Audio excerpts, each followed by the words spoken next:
আমি নরমালি এইভাবে ইন্ট্রো করি না, কিন্তু আমি এখন ঝুলছি একটা গুহার 100 ফুট নিচে, যেটা মাটির নিচে 5 কিলোমিটার জুড়ে বিস্তৃত আছে। আর আমরা এটা পছন্দ করি বা না করি, যখনই আমি আর আমার বন্ধুরা মাটি টাচ করলাম, আমরা অফিসিয়ালি এখানে আগামী 7টা দিন কাটাতে চলেছি।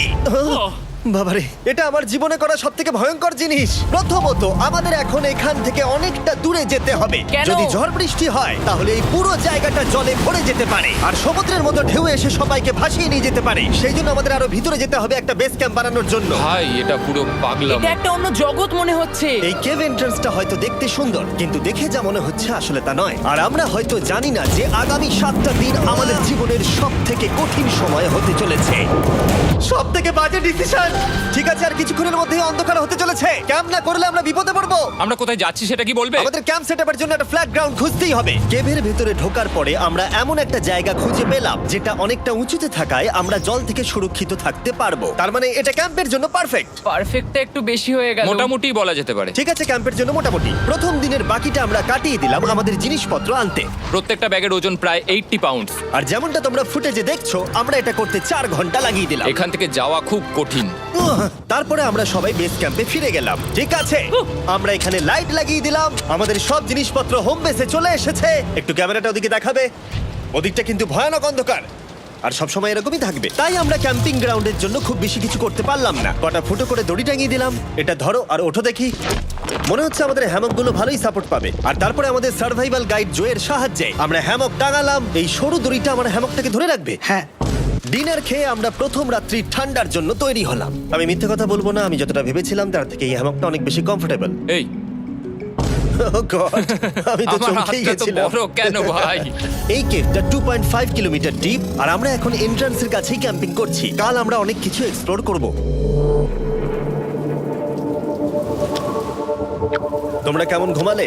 ভয়ঙ্কর। ঘুমই হয়নি। এটা সত্যি একটা অস্বস্তিকর পরিবেশ। কেবের উপর থেকে অনবরত আমাদের উপরে জল পড়েই যাচ্ছিল, তাই উপরে একটা প্লাস্টিক চাপালাম, কিন্তু তাও আমাদের হ্যামকের উপরে জল পড়েই যাচ্ছিল। একটা আইডিয়া আছে, চলো শেল্টারগুলোকে ভালোভাবে তৈরি করি। আমার মনে হয় এই প্লাস্টিকগুলোকে জুড়ে দিলে আর জল পড়বে না। বাহ, তুমি তো জিনিয়াস। আমি শুধু একজন ইউটিউবারই নয়, ঠিক আছে? আমার হ্যামকটা এটার উপরে ঝুলছিল।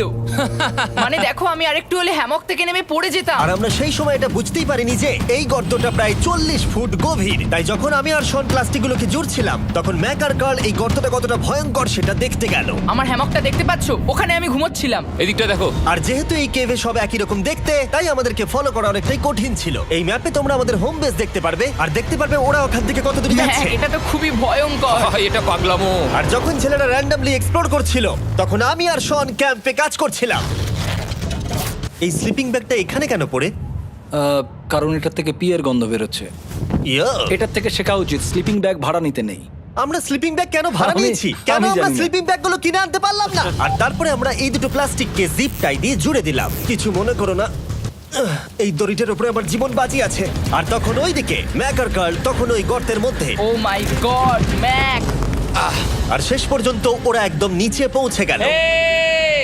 আমি তো ভাবলাম সবাই ক্যাম্প নিয়ে কাজ করবে। আমরা শুধু দেখাচ্ছিলাম জায়গাটা কতটা ভয়ঙ্কর।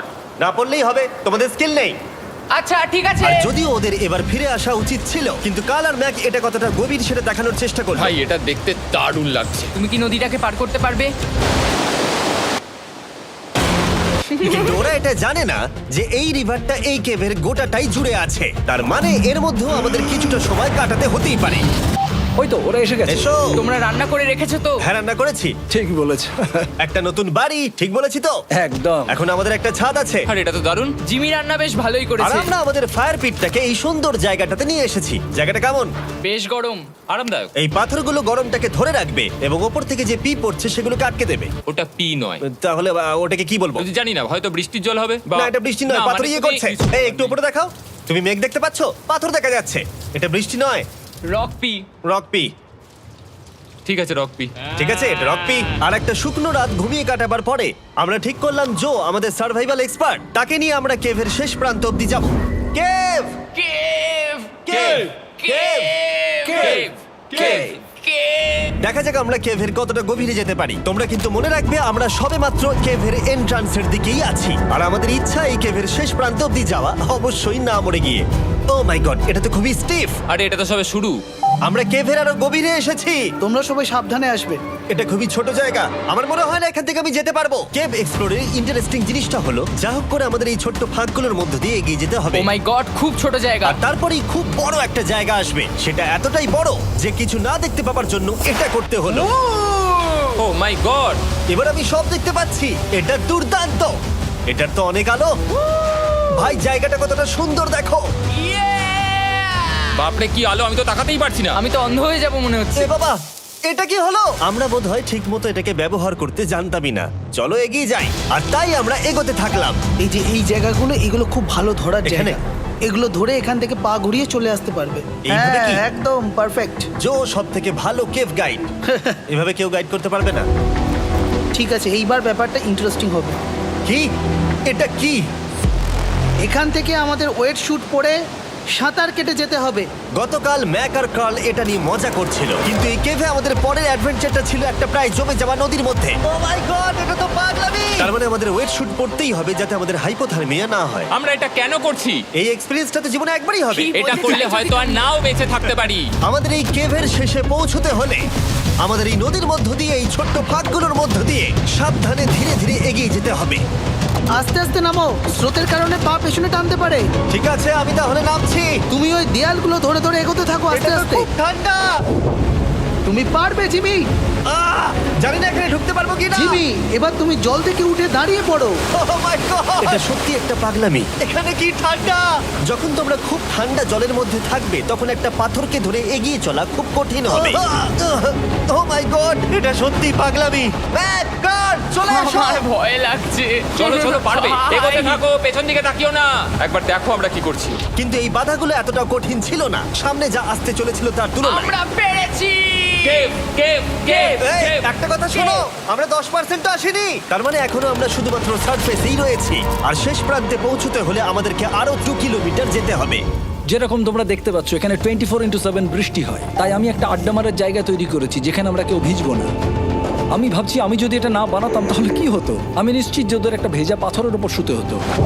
আমাদের ক্রমাগত এগিয়ে যেতে হবে এবং শরীরটাকে ভিজে রাখতে হবে। ঠিক আছে। নইলে আমাদের শরীরের তাপমাত্রা কমে এটা যাবে। এতটা কঠিন কেন? সব থেকে বাজে ব্যাপার হলো আমরা যতটাই দিকে এগোবো ততটাই আমাদের পিছন দিকে ক্যাম্পে ফিরতে হবে। আমাদের পরের বাধাটা হয়তো জলের মধ্যে নয়, কিন্তু তার মানে এটা নয় যে সেটা সহজ হবে। আরে এটা কি মাকড়সার জাল? কিন্তু আমি মাকড়সা দেখতে পাচ্ছি না। তার কেন? মানে ওটা আমাদের উপরে আছে। আরে তোমার গায়ে, তোমার গায়ে। আমার বন্ধুরা বলতে বাজে।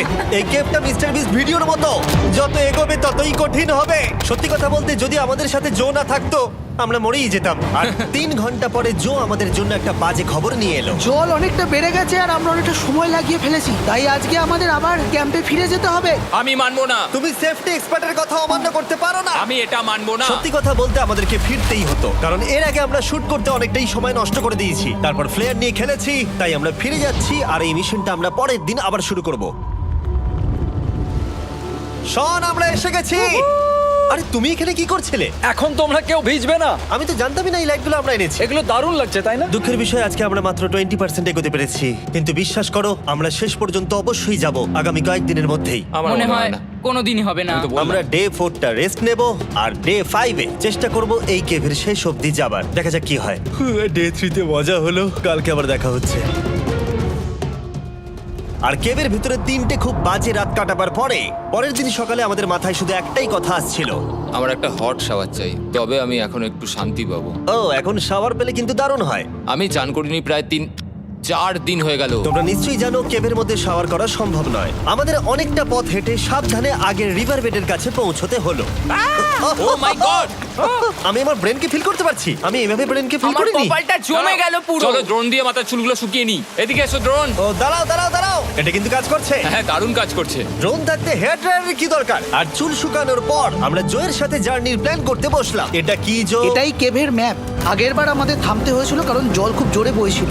এখন বৃষ্টি কম হচ্ছে, তাই কালকে আমরা নিশ্চয়ই এই কেভের শেষে পৌঁছে যাব।